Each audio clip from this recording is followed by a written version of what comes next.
Good afternoon and welcome to this week's edition of the People Progressing podcast. And today I am maybe as excited as I've ever been to do a podcast with Jeff Salzentein, and he's got an unbelievable story to tell you, and what he's doing now and what he's done in the past is remarkable.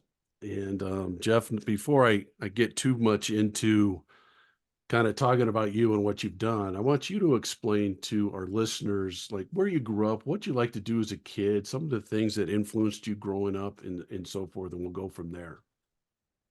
Let's do it. I'm honored to be on this podcast, and I know we've connected through Vistage Worldwide and the work that I'm doing with Vistage and other groups so around leadership. So thank you. And it's crazy to think about my journey. I turned 50 years old in October at the time of this podcast. I feel like I'm going through a rebirth, if you will. And so when you ask me how it all started, I can go in a lot of different directions, but I'll keep it as simple as possible. I was born in the Midwest. My father was a teaching pro, played actually Division I at the University of Northern Colorado in Greeley, but he was from Peoria, Illinois. And by the time I was 2 or 3 years old, I was dragging a tennis racket around. So, it started early. Even I didn't know this to be true until a few years ago, but my mom was pulling out old mementos, and she pulled out a birth announcement when I was born. And it was actually created out of a press release that Jeff Salzenstein was playing Davis Cup for the USA team 19 years later. So I was born in 73. It was like 1992. And I just chuckled because I didn't know it existed. And two, clearly my parents had some type of intention about me being a tennis player. I moved to Denver when I was 4, and I've basically a native. I've been here since I was 4 years old, on and off through a lot of travels. I came here with my mother. My parents divorced when I was 4 or 5 years old, which is a pivotal event in my life. And as I've looked back on my childhood and my adult life, I can see the patterns of why I went the route that I went based around that significant event. And so, yeah, I grew up in Colorado and had a lot of success early in tennis. I used to visit my father every summer when he lived in St. Louis, Missouri, and then in Florida. And tennis was my thing. I played other sports as well, played baseball, soccer, skied from age 6 to 9-ish, and then gave up soccer and baseball and started playing more basketball and skied. And so took basketball and skiing until I was about 15 years old. And then I went all in on tennis. And so another pivotal moment at 9 years old, my mother married my stepfather, Miles Cortez, who has been an incredible leader, obviously father in my life. So I always tell people I'm really lucky. I have two great dads. They're both very different, but there have been two leaders in my life. And my mother is also just an absolute rock. And so I feel very blessed to be raised by some incredible humans. And yeah, I like to think that I lived a pretty amazing childhood. That was one where I was chasing a dream very early in tennis. Well, and I know at 12 years old, you were the national champion tennis player. Yeah. What kind of pressure was that? Was there pressure there, or was it something that you just enjoyed doing? You enjoyed that competing, you enjoyed the process of it all. What was that like? Really interesting again, because Colorado is not a tennis hotbed. You're going to No. develop Olympic skiers. You'll get the occasional NBA player that comes out, a Chauncey Billups type. You'll get some top baseball players that have come out and played in the major leagues. But tennis is not fertile ground to groom pro tennis players. And I remember, obviously, I'd visit my father. I played tennis here. I was gifted by both my parents with incredible hand-eye coordination and athleticism. I was always the best kid on every team in soccer and baseball. And so I was always that kid on the tennis court that was playing 2 or 3 levels above. If I was 6, I was playing with the 9-year olds. If I was 9, I was playing with the 12-year-olds. And so when my mother met Miles at 9 years old, or actually 8, my older stepbrother and my stepfather took one look at me and they said, "You're going to be number one in the state in the 10 and unders." And I was 9 years old. And when they said that, I thought, that's like my Wimbledon. Like when you're 8, 9 years old Yeah. and someone, you're going to be number one in the whole state. That felt like my Wimbledon. And I thought they were nuts. I didn't really actually realize maybe how good I was. And my parents saw this. And so I was ranked number one as a 9-year-old in my first year of the tens. And then I kept going with it and won the national title when I was 12 years old. And kind of crazy, again, beating people from Florida that were playing 5 hours a day. So I think it's probably a testament to obviously that God gift of athletic ability, hand-eye coordination.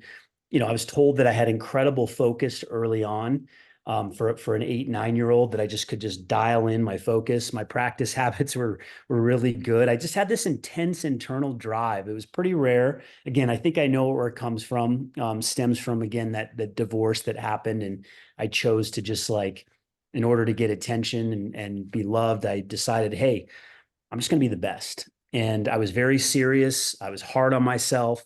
And so you get to 12 years old and you asked about pressure. Yeah, I felt a lot of pressure. There was a lot of internal pressure, and I was very hard on myself. And I know you're aware of this because I've presented on this and always share it with leaders and with high achievers, is that my stepfather wrote me a poem when I was 12 years old. It's called the Champions Poem. And that Champions poem he wrote to me because I was so hard on myself. I was this extreme perfectionist.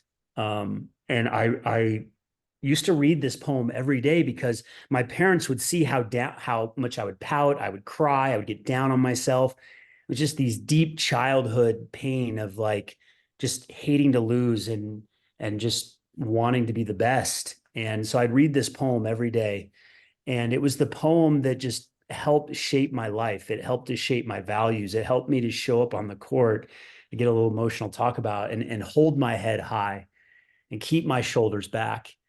And 10 months after I received this poem, I won that national title. And so I've been reading that poem for years, and whenever, especially when I was in slumps. And when we talk about resilience, we talk about leadership, we talk about values.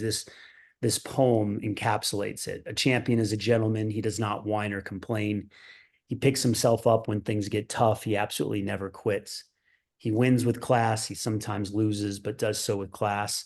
A champion stands tall with his head high. He walks proudly and with a purpose. You are a champion. So you imagine getting that poem from a father figure, a father, and what that means, the way that you can connect with someone when you write a poem. So I always encourage people to either steal this poem or to write their own and share it with someone they love, because it will make a profound impact on a youngster's life or on another person's life, someone you care about. And then sometimes I encourage, hey, write one of these for yourself so that you can constantly be reinforced that you are worthy, that you are lovable, that you're a champion. And so it's a signature to the way that I live and the way that I teach, the way that I coach and I speak. And I'm so grateful that at such a young age I was exposed to this poem. Yeah, and if you're watching this through the YouTube channel or whatever, I shared my screen. Um, it's an incredible story. I want to know this, Jeff. How Miles wrote this from his heart? Did he see it from somewhere else, or is this something that he came up with? No, he came up with it. Wow. When I share it, people are like, I gotta meet this guy. Yeah, man, that's what I'm Um, thinking. Exactly what I was yeah, thinking. Miles, he is an amazing human. Successful lawyer, was president of the Denver Bar Association, might have even been Colorado Bar Association. I get those confused, but he's a big time lawyer in Denver, and he moved here in the early 70s or maybe even the late 60s.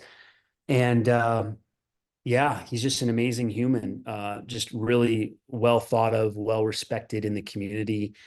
He has 3 children, biological children. But when he met my mom and he locked in on my mom and said, I want to be with her, he always says, sorry, I was a package deal, that I was a part of it. And he, Wow.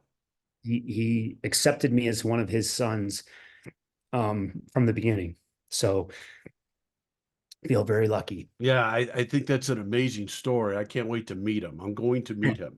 Yeah. Because I've seen this poem. I've seen you present twice, and I've seen the poem twice, and it's profoundly powerful. And it basically says it all. And it when you have a person in your life that can do something like this for you and it really changes the trajectory of your life, that's something that is powerful. And we'll get into that a little bit later because that's what you're doing for others now. And Yeah. so we won the national championship as a 12-year-old, which is amazing. Then you went to high school. You went to the best high school maybe in the country for tennis in terms of its success.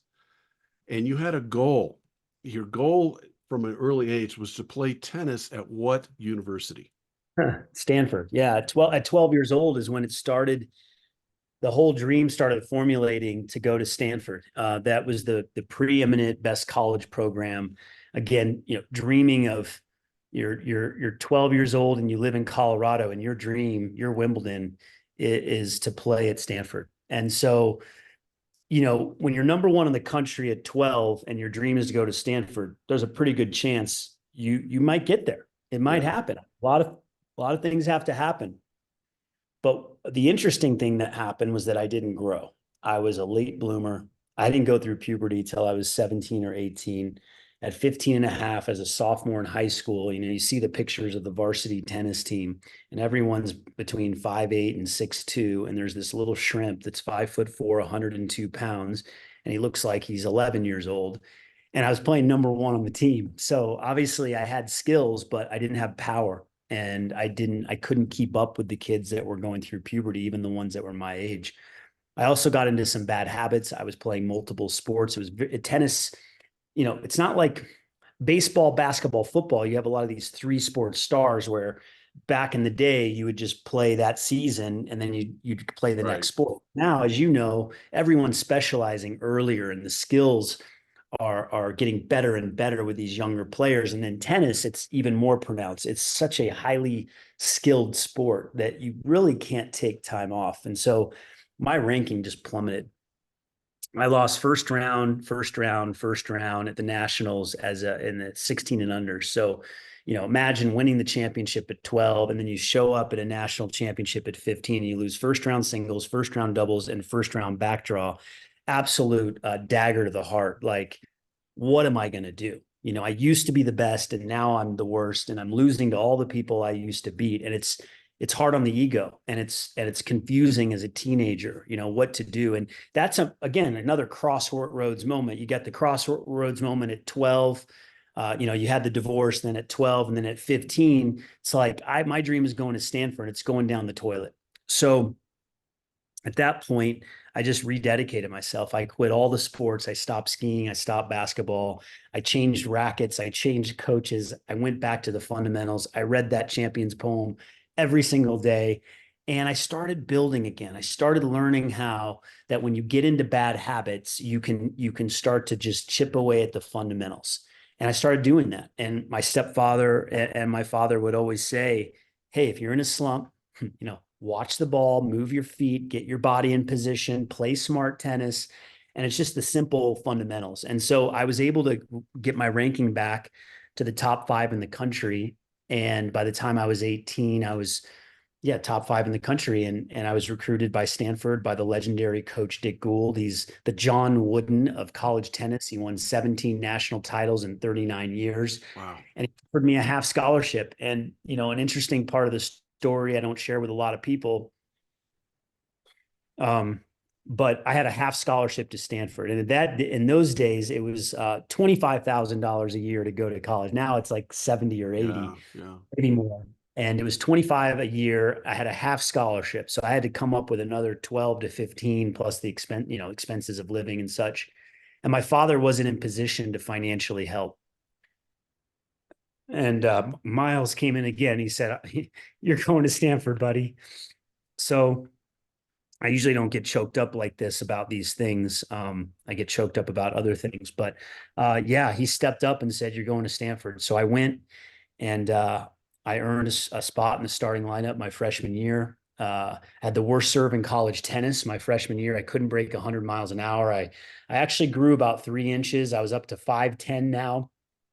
and about 150 pounds soaking wet, but had a poor serve. And so between my freshman and sophomore year, I went back to Denver instead of playing all the pro tournaments that all the college kids did. I went back to Denver, and I started trying to figure out how to make my serve better. And I was watching Wimbledon one day. It was 1993. And there was this guy named Goran Ivanisevic, and he was playing Wimbledon. He's one of the best left-handed. He won Wimbledon at one point. One of the best left-handed servers in the world. He served 125 miles an hour. He had this really unique motion. It's like an archer motion.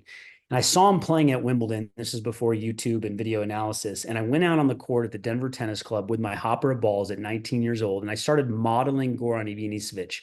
I didn't know anything. All I knew was to model this guy. I didn't know techniques, or I didn't know what to say. I didn't have a coach watching me, and something clicked. And I added 20 miles an hour to my serve that summer. I call it the accidental transformation. It was almost just unaware, but aware enough to know that the power of modeling, you can make big gains. And so I added 20 miles an hour to my serve. I go back to Stanford for my sophomore year, and Coach Gould takes one look at me and he says, "Kid, you're playing number 2 this year because your serve is world class now, and you've grown 3 inches." And I really just blossomed my sophomore year. I went from this scrappy kid to this powerhouse. I had the big lefty serve, or they had the muscles now. I went through puberty. I was 6'1". And my next 3 years were amazing at Stanford. I played number 1 my last 2 years, and then ended up going on the pro tour after that, after graduating. So it was a really crazy journey because it wasn't part of the plan to play pro tennis. But these different pivotal moments that have happened in my life have shaped who I am and have allowed me to continue on this path that I'm on.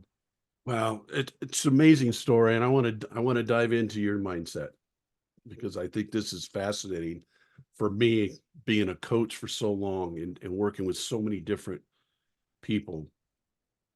First question: what made Jeff not say, "I'm done"?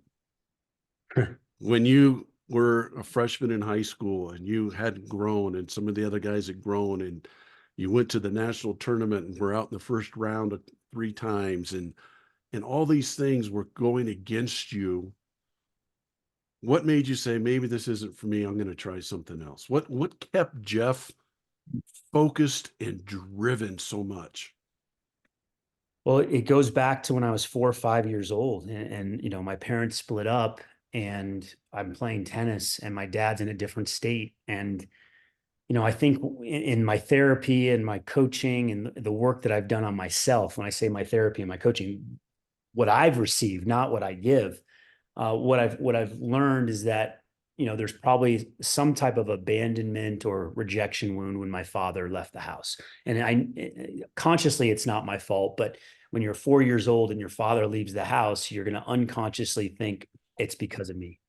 And I think I just, from a young age, just in order to get validated and loved and seen by the outside world, I was going to be driven to succeed. And I think this is common with a lot of men who are workaholics or are validated by their success. We are in this culture, we are revered for being successful and for winning, for being number 1. And I think that was just inherently inside of me to be the best, and to go after something. My mother was a disciplinarian, so she taught me values. She taught me that you don't quit. And that Champions poem, Miles is a worker, he just doesn't quit. And so that poem said, what's that poem said? He wins with class, he sometimes loses with class, he absolutely never quits. But the poem also took pressure off you, didn't it? Yeah, it showed me what was important. Right, Like, how do you want to live? How do you want to show up? right. And so, but yeah, I mean, he absolutely never quits. And I think it's just embedded all of these benchmark moments. I think tennis also creates a dynamic. You're alone on the court. Yeah, I was going to You're get into that. you're playing sets. You're playing sets every day, and you're losing points all the time. It's not like any other sport where every minute you're losing or winning a point, and you have 25 seconds to bounce back. And then if you lose a match, you got to come back the next day, and maybe in the consolation rounds. That was something that we were very steadfast with in this day where a lot of people quit. If I lost in a tournament and there was a back draw or consolation. It's commonplace now for a lot of families or kids to default in the back draw because they lost in the first round. We didn't do that in our family. You lose and you have a consolation match the next day at 8 a.m. You're there, There. you're giving your effort. And if Yeah. you're whining or complaining, you're in big trouble. So it was in our DNA, how I was raised to, you just never quit and you just stay with it. And I think I've just always had that kind of developed that persistence and that resilience. And so when we talk about neuroscience and we talk about what's happening in the brain, you're constantly firing and wiring, new patterns. Neurons are firing and wiring depending on the thoughts you have, the choices you make, your behaviors. And these beliefs are just getting laid down all the time. And so if you start from 4 years old and you just never quit, by the time you're 18, 19, 20, that's just the train tracks that have been laid down in your brain are just not to quit. You just keep going. And so I prided myself on always trying to get better. When you lose, you try to find it. That's what you have to do in tennis. You lose, you have to find a way to get better and to come back. And so I think it's just a combination of family values, my internal drive from my childhood, and then just constantly playing tennis created this perfect storm. And so it's served me so well because now, as you know, I'm teaching the zone of excellence. And a big part of it is cultivating more resilience in a world that seems to be getting a little bit softer or a lot Yeah. softer. No And doubt. so all I know is just to keep going and to keep fighting and to keep learning. And, that's not to say if you're not aligned with something, it's okay to quit. It's okay to move on and do something else. I've done that several times. I've learned how to transition, but you definitely want to quit or move on for the right reasons. Because maybe something else is calling you, not because it got hard. Oh man, what a great. I have to ask this question, Jeff. Any Okay. regrets along the way on that journey? Any regrets from your journey of tennis from, and we'll get into the pro career here in a second, but any regrets from basically, let's just say 12 years old through Stanford? Well, I would say no regrets because I Okay. really believe we're here today because of the choices we made. And then if we had different choices, we'd be in a different spot. But I would say the biggest lesson that I've learned that if I could do it over again, what I would do differently is, and I say this all the time because I'm a coach now, I would invest more in coaching. And what I mean by that is, our family was flying by the seat of our pants. There were, three other kids in my family. We're the Brady Bunch. There's four of us under one roof. Miles is trying to run a law firm. My mom's working full time. So it's not like there was a lot of disposable income, laying around. However, if I would have been more cognizant, I wasn't as a 12-year-old. If maybe my parents were more aware of it and willing, probably would have said, hey, I need some technical help with a world-class coach, or I need some mental skills help, which wasn't big in the 80s or the Yeah, 90s. yeah, yeah.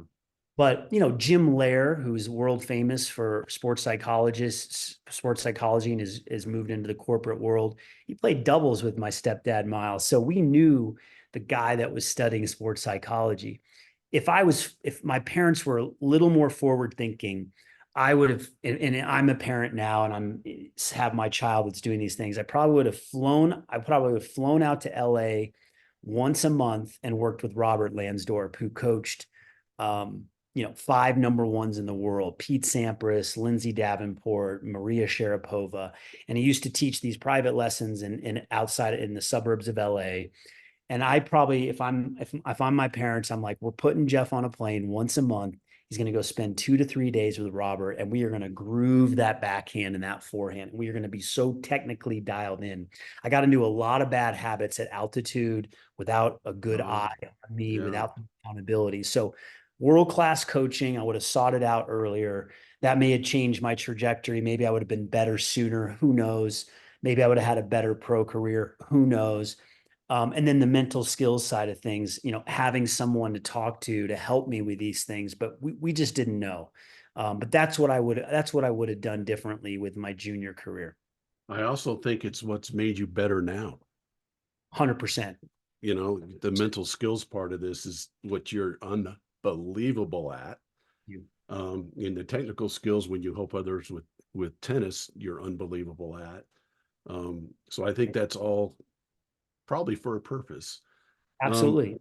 So now let's transition. You worked yourself up to a top 100 tennis player in the world. And I don't know how many people there are, but there's like 8 billion people on the planet or whatever it is. And you're 87 million people play tennis worldwide. there you go. And you're one of the top 100 people to play that sport. How did that feel? Well, the irony, how did it feel? Well, one, it took me 7 years to do it, and Right. we'll backtrack to like Yeah, we'll go through that. highs and lows there. But when it actually happened, uh, if I have the timing right down, I won a challenger tournament in Leon, Mexico. Challenger Pro tournament is basically like AAA baseball. Okay. So, you go to Mexico or you go somewhere in the US and you play these $50,000 events instead of the $500,000 events. And you're playing against guys probably ranked between 80 in the world and about 300 in the world. And these guys are good. I mean, you're aware of, the level of AAA baseball. I mean, Yeah. many of them should be in the majors, but maybe they don't get the shot or whatever. So I win this tournament in Leon. I'm alone there. My coach left, I think, before the semifinals because we had booked his flight back and he couldn't change it. So I'm alone in Leon and I win this tournament. And as soon as I win, when you win a tournament, sometimes you can get a special exempt into the next week. And I got into this 100K tournament in Bermuda. So I win the tournament in Leon, Mexico. I've got plantar fasciitis in either one or both feet. And that win got me main draw into Wimbledon, which is a direct acceptance if you're top 104. And I think that was the win that got me right to like 100 on the nose. And I'm now on a flight from Leon to Houston to probably somewhere like Charlotte or Atlanta or like somewhere to Bermuda. I mean, it took like 24 hours to get there. And so that was the feeling, I guess, of like, okay, I won. It's bittersweet. It's like I won, but I'm alone. I get to go play in another tournament next week because I earned the right to play, but now I got to travel 24 hours and I got these feet that are killing you. Yeah. So it wasn't like, we throw the party and we pop the champagne and we win the NBA finals. It was, and I've really never told that story before. It's never been asked that way. Like, how did it feel when you got there? And it was almost like, yeah, there wasn't a celebration. There wasn't much to it. And I'm sure my parents said, great job. We're so proud of you, but there wasn't a lot of fanfare. And you just I got to get ready for the next tournament. Keep going, keep driving. Keep going. And I always tell this to the business leaders I work with. It's okay to give yourself a pat on the back. Right. Celebrate the small wins. Yeah. Or the big ones. And along the journey of your professional career, there was a lot of injuries and a lot of setbacks. Again, overcoming adversity. I mean, this story is a total story from young age till all the way through your career till now of overcoming adversity and staying with it and sticking with it. How hard was it? You were facing Michael Chang in the US Open. Michael Chang's the #2 player in the world. And you're not 100% healthy doing that, but you're still out there grinding and competing. What, again, mindset, Jeff, mindset. What drove you to overcome that pain of your knees and your plantar fasciitis and some of those things? Yeah. Well, as you ask the question, I start thinking about the audience. And I think this is an opportunity as you're listening to think back on your life and think of the pivotal moments, think of the defining moments, think of the times where there was this fork in the road. And we've already talked about, the divorce at 5, being hard on myself at 12, champion's poem, the slump at 15, the serve transformation at 19. And the one thing I skipped over was I go back for my sophomore year at Stanford just to speak to like just continuing to push through or to learn and get better.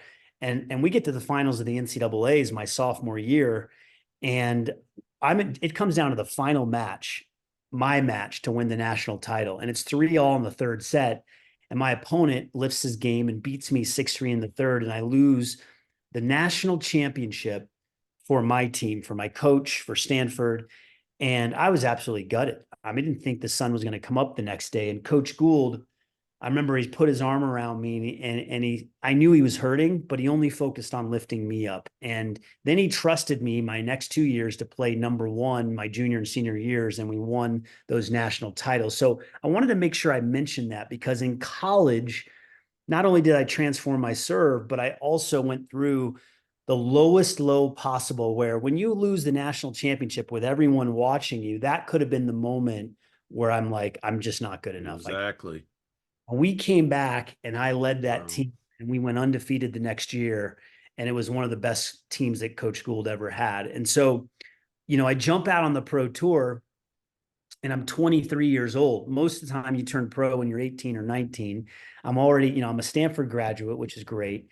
Not much fanfare. And I shoot up the rankings, and I'm 150 in the world in 1 year. And now I'm playing Michael Chang at the US Open. And I absolutely was terrified to play that night. I think some of my demons or my limiting beliefs really showed up on the pro tour that I wasn't able to completely eradicate or understand how to deal with or to reverse, because there's this big Jeff who's 6'1", 175 pounds, serving 130 miles an hour with just talent oozing out of my pores, and can pretty much do anything on a court. And then there's the little Jeff who's 4 years old, whose Yeah. dad left him, and Yeah. his first memory as an only child is being alone in a bedroom. And it was that little Jeff that would come out to play too often on the pro tour when it was 5-all in the third, or when I was serving for a match, or in position to beat Michael Chang. And so that's exactly what happened. I'm in the zone against Chang. I win the first set. The crowd's going absolutely crazy. It's a night match. John McEnroe's announcing the match. People are like, where did this guy come from? And I am kicking Michael Chang's ass. But when I win that first set, the camera pans on me, and I smile, and I tell everyone that's when the match ended. And the reason the match ended was because the dominant thought in my head was, hey, thank God you didn't embarrass yourself tonight. And so that was the little Jeff that's like, just don't embarrass yourself just in front of the whole world, the external validation that I needed. And so my limiting beliefs came out. What I believed came true. I didn't embarrass myself. I won the first set, but then I lost the next 3 sets to the more experienced player, the player that believed in himself more. And so I love to share that story around that Michael Chang match, because it shows how all of us can be equal parts extraordinary and equal parts extraordinary. That we have good parts about us, or the parts that we believe in ourselves, and then we have parts about us that are the bad parts. And we have to start accepting our bad parts, accepting all of ourselves, and not reject it or feel shame around it, and then work on starting to make these changes. And so the day after that match with Chang, I'm in a Midtown Manhattan hotel suite with Jeff Schwartz, who's the super agent for Pete Sampras, the greatest tennis player of all time, before Federer and Nadal and Djokovic came along 15, 20 years later. And so I signed with IMG, I signed with Schwartz, and I think my pro career is going like this. 3 months later, in an off-season training session playing basketball at Greenwood Athletic Club here in Denver, I felt the sharp pain in the front of my ankle. And I was misdiagnosed, and then it took 8 months to figure out what was wrong. I have ankle surgery. I rehab. I go through the process of working and grinding to come back. And I thought my career might be over. It was really dicey. Like, what did I really want? And now my ranking's going in the toilet, and I make this comeback, and at my first tournament back at the Miami Open, I feel a sharp pain in the back of my knee, as a meniscus. And so now I got 2 surgeries before the age of 25, when my pro career was supposed to just shoot like a rocket ship. And that is a moment, right? When you can quit, when you can say, it's not in the cards.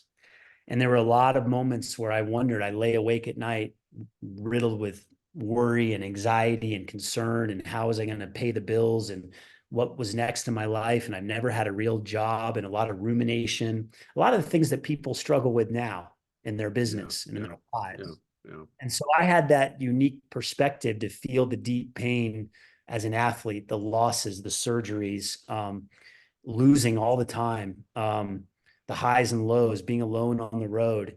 And I just made a decision at that time. Interestingly enough, the Denver Broncos were trending. You had Elway, you had Bill Romanowski, you had Shannon Sharp. They were with a group called EAS, a Yeah. supplement Yeah. company. Yeah. They were into all this training. Now, at the time, we didn't know that they were probably also using steroids as well, but that's a whole nother different Yeah. story. But I was watching these incredible athletes in these other sports transforming. And I thought, I haven't seen any tennis players doing anything like this. So I started studying yoga, spirituality, sports psychology, biomechanics, everything for longevity when I decided I wanted to fix my body, my mind, and my spirit. I wanted to get in tune with who I really was on all these levels. And I'm doing this at 25 years old. So I've had a lot of practice and a lot of mistakes in this, trying to figure all this out because I didn't really have a coach or a mentor that knew the things that I was interested in. So my life really opened up with the injuries. It really changed. I went from being pretty in the box in terms of just how I saw the world to completely out of the box of holistic healing and performance and what these other athletes were doing. And so I just started chipping away, coming back at age 26, starting over, much harder the second time to come back and to get my ranking up. Found some coaches that helped me, an amazing coach that changed my life forever. He taught me how to feel the game and to play with more heart instead of playing with my head and analyzing everything. And I broke the top 100 in the world for the first time at the age of 30. And so I Amazing. toiled and I traveled and I struggled and I was counted out and I got there. I got to that level. But what was interesting is that was my goal, was top 100. And then when I tried to set new goals like top 50 and top 20, when I look back on it, I didn't have the team around me and I didn't have the belief system. I still was playing. I had a ceiling, and all of us have these upper limits. We have these upper limits that we bump up against, whether it's in relationship, career, personal health. We might be succeeding in one area of our lives and other areas we're not because we have these upper limits. And so I definitely had an upper limit at that 100 level. And I kind of kept manifesting injuries and struggles because that was my set point. Yeah. So now I'm on the other side of it going, man, if I could have just taken my 25, 30-year-old self, I would have done some things differently. But I was trying so hard to kind of do it for myself and figure it out. I was onto it then, but I still had those self-sabotaging, limiting beliefs and thoughts and behaviors that were not serving me to get to that next level. Amazing. And I want to go through this because I know you talk about this a lot. How many thoughts a day do we have, and how many of those thoughts what's the percentage of them are basically negative? Sure. 60,000 thoughts a day on average. 80% of our thoughts are negative. So even if you're a high achiever, you're still having negative thoughts. And what's important to understand, why are we having all these negative thoughts? This is really important that I've learned over the years, is that negative thoughts are okay. And the reason why they're okay is because they are a defense mechanism or a way to protect ourselves. So what we have to do in the world as humans is when we feel stress, it's like when we were cavemen or cavewomen and there's a saber-toothed tiger that's going to kill us out in the wild.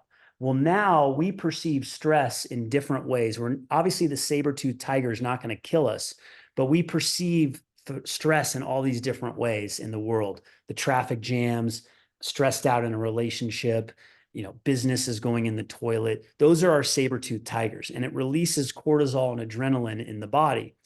And as it relates to thoughts, is we're always looking out for the worst case scenario to protect ourselves, to stay alive. Okay. It is a survival mechanism to have negative thoughts. But here's where we need to make the change. Once we know that, then we can say, hey, I'm not going to die. This is not a threat to me. What I have to do is become aware that I'm just trying to protect myself and now start to shift into those higher states, those higher thought patterns, and create a new story that you can live into. That's why affirmations are so powerful. Wow. That's why the power of the word can change your your choices, your behaviors, and your experiences when you start becoming aware of your negative thoughts. Most people don't know that they're as negative as they are. They have no awareness of it, but you can start to change it. Here's another interesting thing, concept around all of this. 90 to 95% of our thoughts today are the exact same thoughts that we had yesterday. So Dr. Joe Dispenza and others, he's a researcher, a lecturer, New York Times bestseller. Many people, today are aware of his work.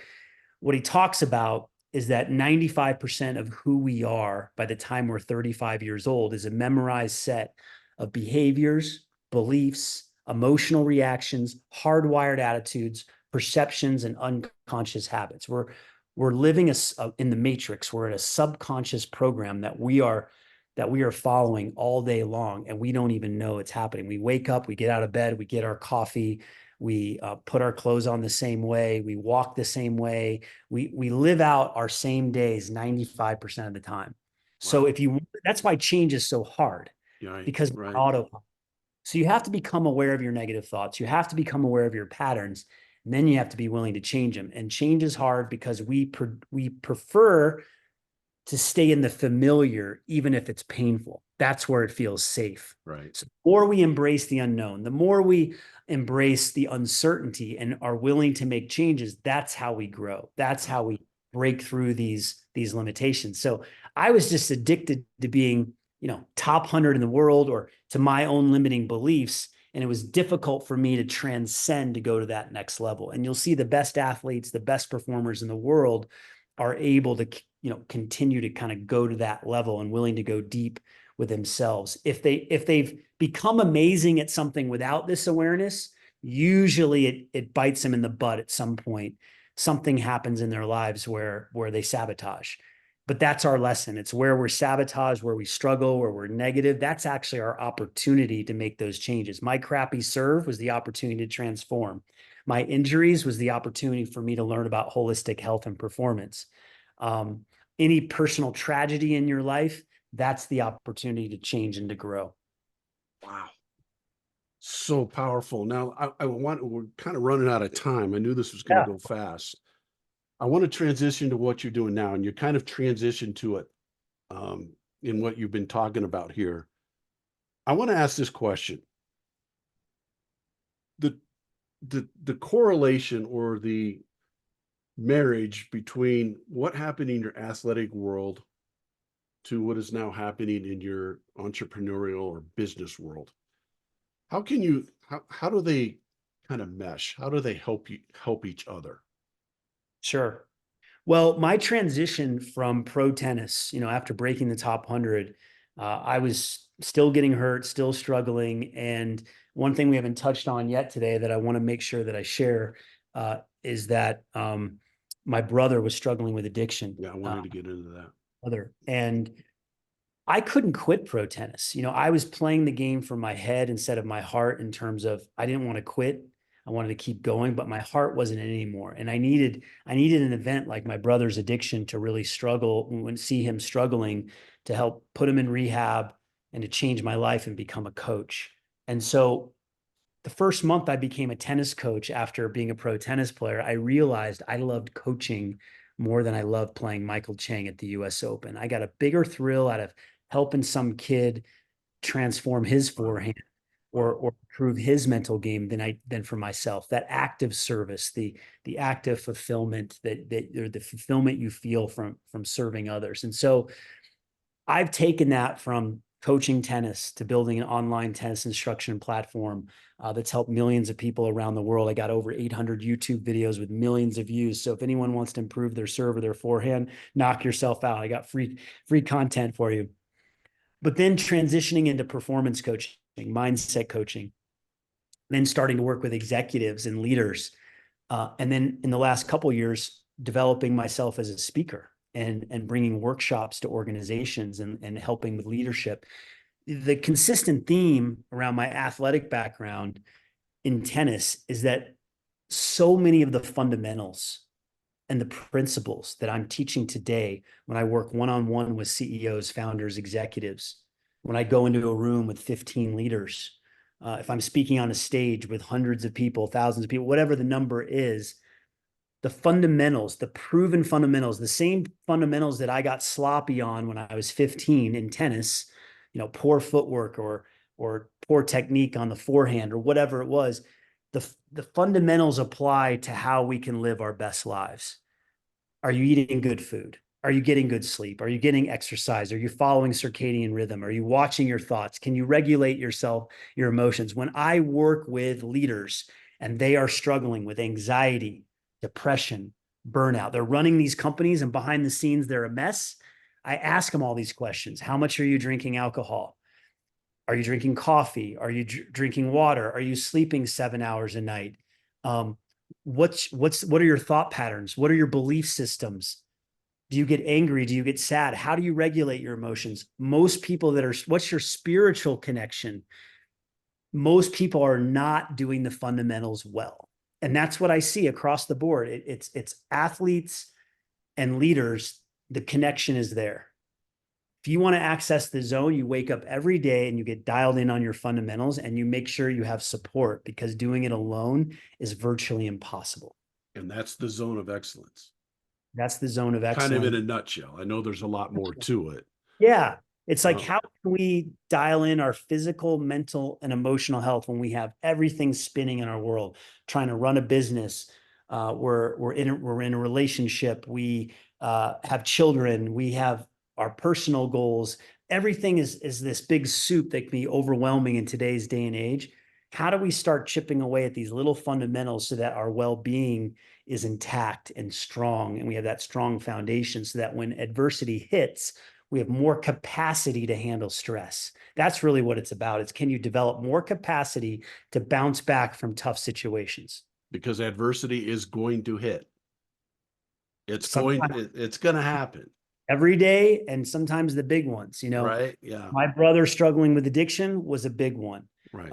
Me losing a tennis match in the whole scheme of things is a little one, but you're every day you're getting faced with little nicks, little cuts, and sometimes you get punched out. But guess what? The champions get up Right. and learn, and they make changes, and they don't complain, and they keep their head up, and they win with class, and they sometimes lose with class, and they live from integrity, and they're constantly in a growth mindset about how to get better, and they're able to sit with their pain and regulate and feel their emotions and process instead of suppressing them and distracting themselves with alcohol or drugs or things that are not supporting their ultimate dharma, if you will, of getting into the zone and being the best leader and the best human they can be. Amazing stuff, Jeff. I did want to touch on the profound effect, influence your brother had on you. If you're okay going into this, Sure. I know this really kind of changed a little bit the trajectory of your life in terms of what you're doing now, and his struggles with addiction. There's a Yeah. lot of people out there that struggle with addiction. Can you kind of share the story of your brother, Sure. and how it affected you too? Yes. My brother was 17 years younger. He's my father's son. And I went to go visit him when I was 34 years old, and I was at a crossroads in my pro tennis career. He was 17, and I walked into his bedroom one morning. He was a high school senior at the time, and sprawled on the floor, passed out, a white foamy substance coming out of his mouth. He was overtaken by a cocktail of drugs. And, if my dad would have called me and said, Eric's really struggling, I probably would have said, I'm so sorry. But the fact that I walked in that room and I saw him laying on the floor, I said, I got to do something. And so it was just a brother's love moment where I picked him up, took him to the hospital. They pumped his stomach. They let him out that night. He survived. And then we found a rehab facility for him. And then he came to live with me in Colorado. And so I started my life over at 34 as a coach, as a tennis coach, and with I'm about to say my son, my brother, coming to live with me. And he started using a few months into being with me, and I had to put down some tough boundaries. And he left. He went back to Florida, got deeper into drugs, got deeper into drug dealing, led to 2 felonies for armed robbery, was put in prison for 4 years. We were not speaking during this time. I always drew a hard boundary. He knew. I was like, listen, if you're using drugs and you're doing this stuff, I just can't be involved. And so I remember one day he reached out to me from prison. He called me from the prison house phone. He said, Jeff, I really want to change, but I have no idea how to do it. I'm tired of this thug life and I'm in prison. I'm incarcerated. So I sent him a book, Awaken the Giant Within by Tony Robbins. He read it cover to cover. He started changing his value system. He started changing how he wanted to live physically, mentally, and emotionally. He added breath work, meditation, journaling to his daily routine, prayer.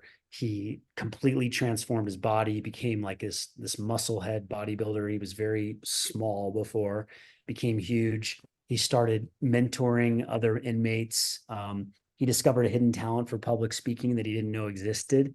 And his joke was always speaking in prison was perfect for him because his audience was fully captive.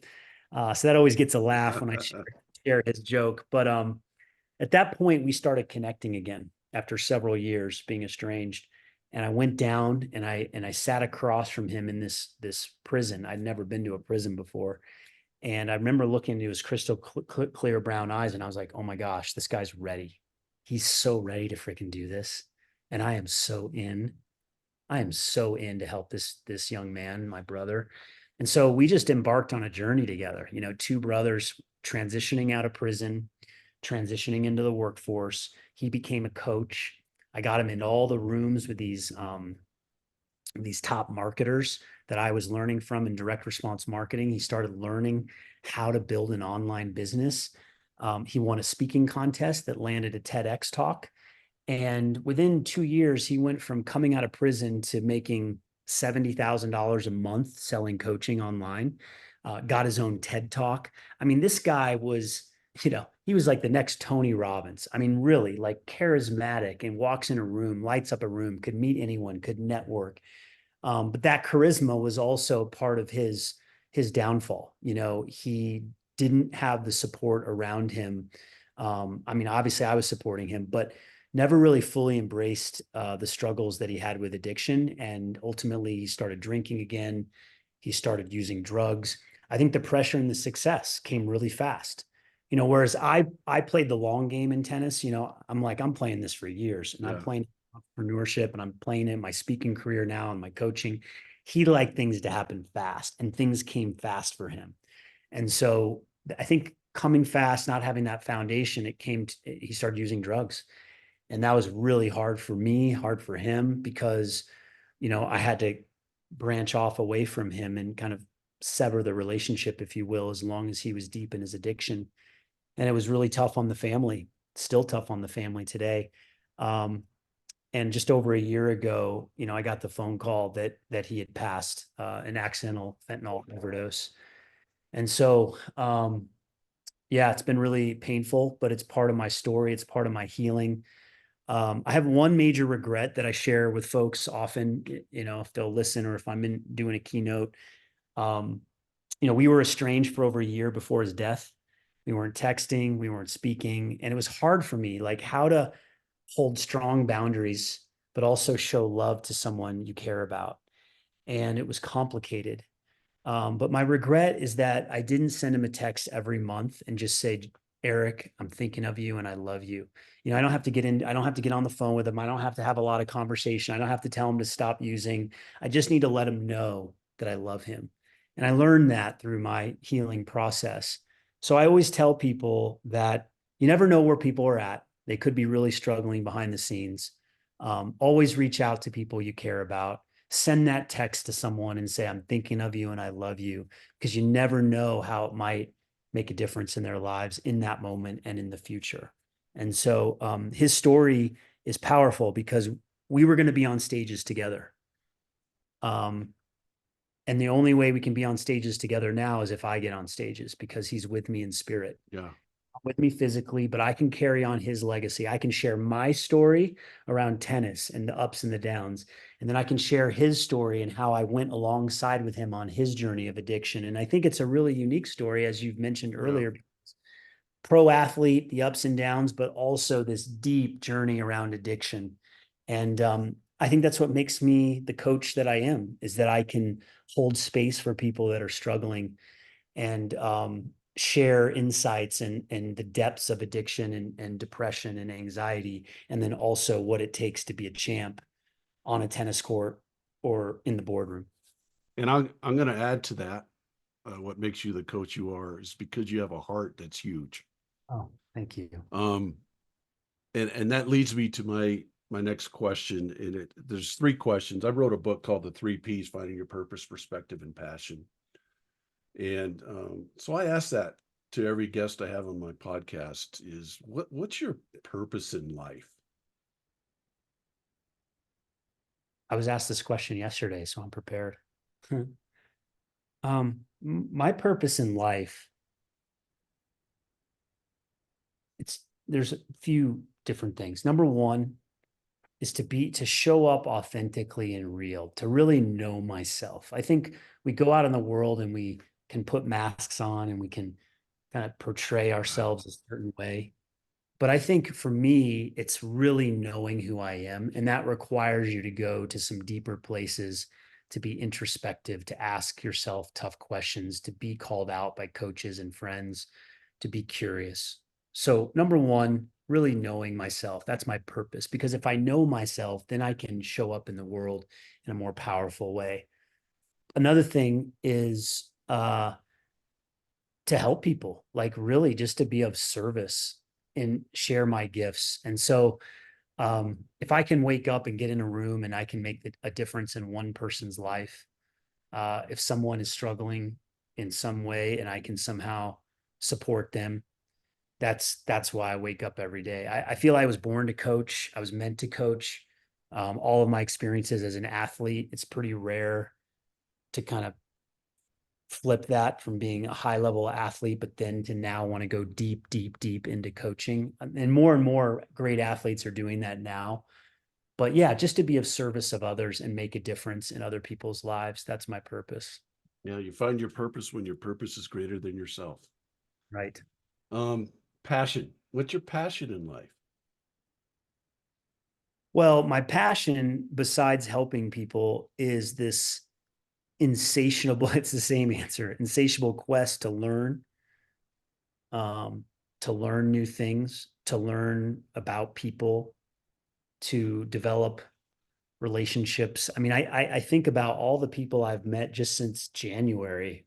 Every time I get in a room and there's always a couple people that connect with my message, and it's like, wow, I didn't even know these people 6 months ago. So uh yeah, that's what lights me up, is just learning, growth, meeting new people. And then again, just knowing myself, is I'm so connected to that concept. To someone said, you might have said it. Someone said, yeah, you eat your own dog shit. And I say, well, I eat my own filet mignon. Like, I just want to be the best version of myself and be honest with myself that, hey, I sabotage myself too. I've got some bad habits that I'm working on, but that's part of being human too. And so then to be able to be vulnerable with people and show up with them, that's what I'm passionate about. I love it. You're amazing.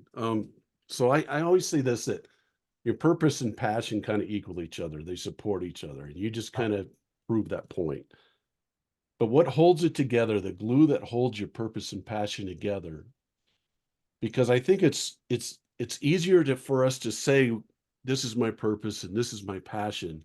The hard part is living in it on a daily basis, because you have a lot of things coming at you. Right. But I think the glue that holds it together is your perspective. So when those things do come at you, you have a perspective that can keep you in your purpose. The monks have a saying: you protect your purpose, so your purpose protects you. So what is that perspective that kind of holds this all together for you?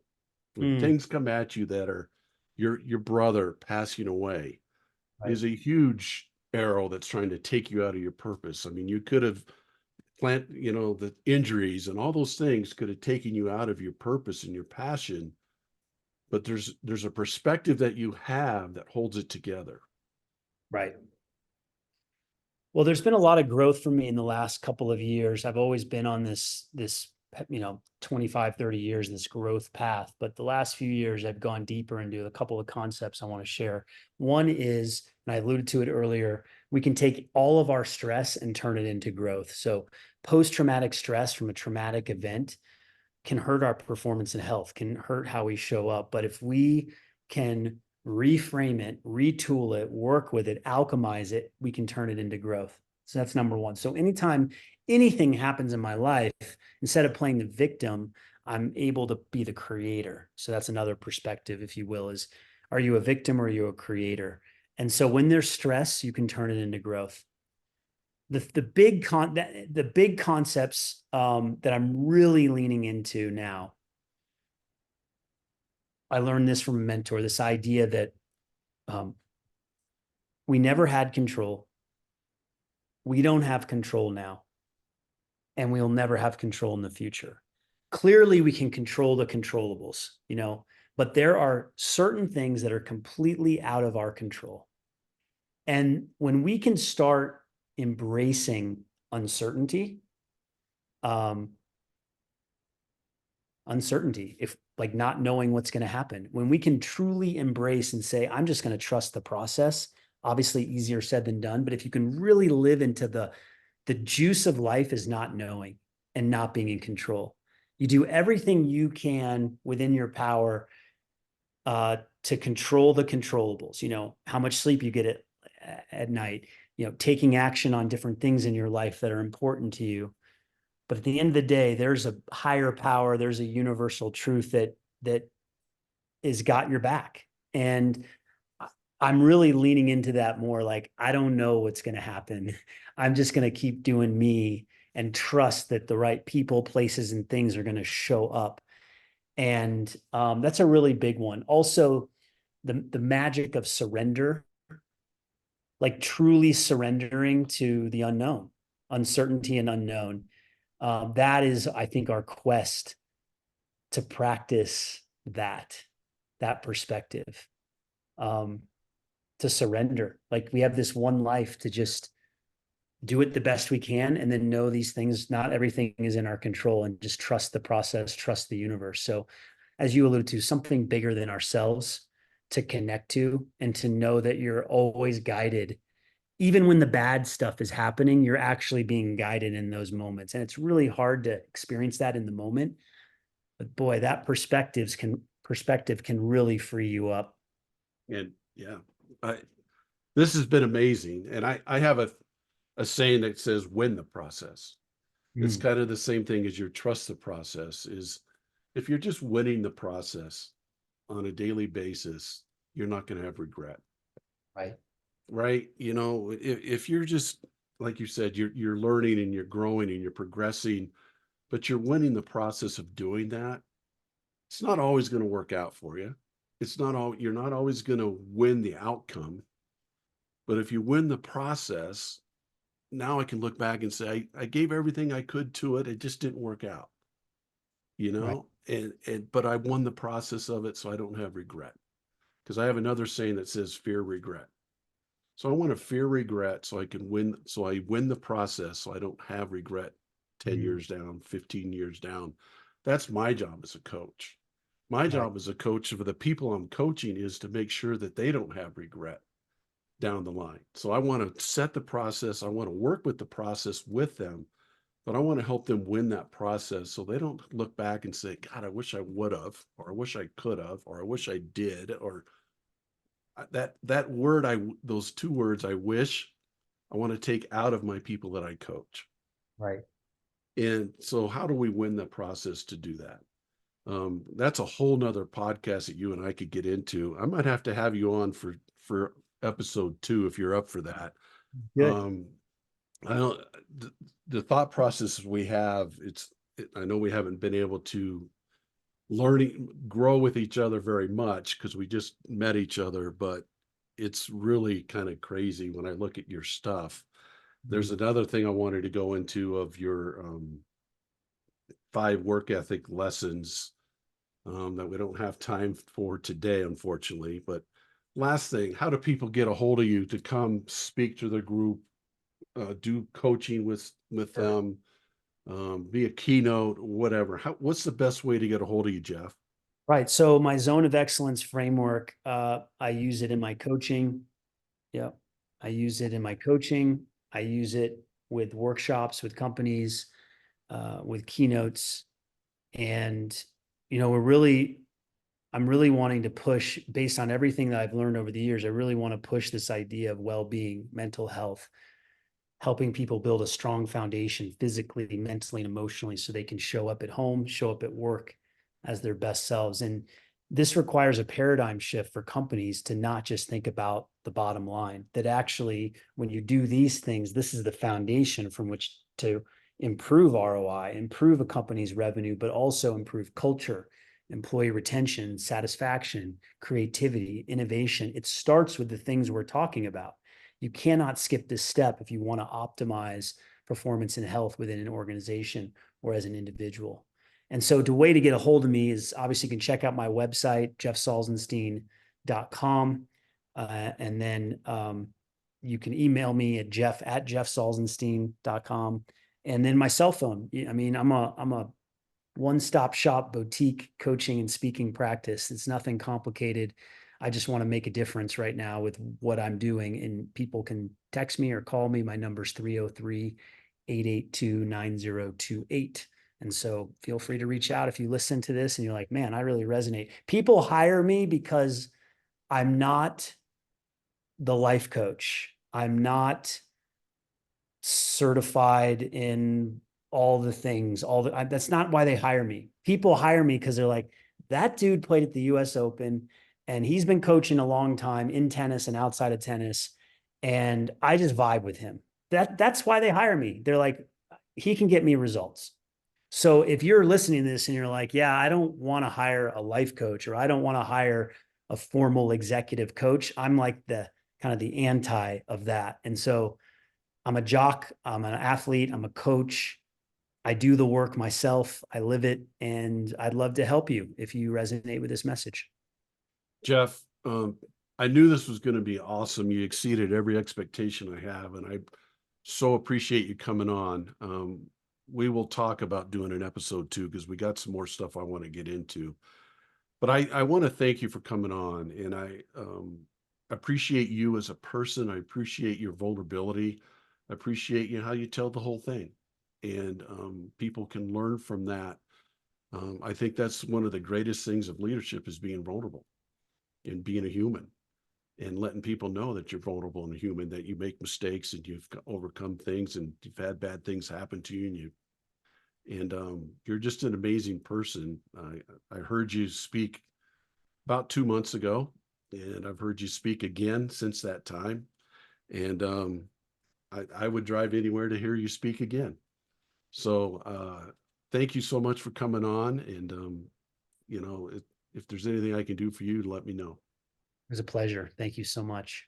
Thank you all for listening to this week's edition of People Progressing Podcast. What a powerful message from Jeff. And I hope you guys all listen and learn and grow and progress. That's what this is about. If we inspired one person today, then we did our job. So I appreciate you listening.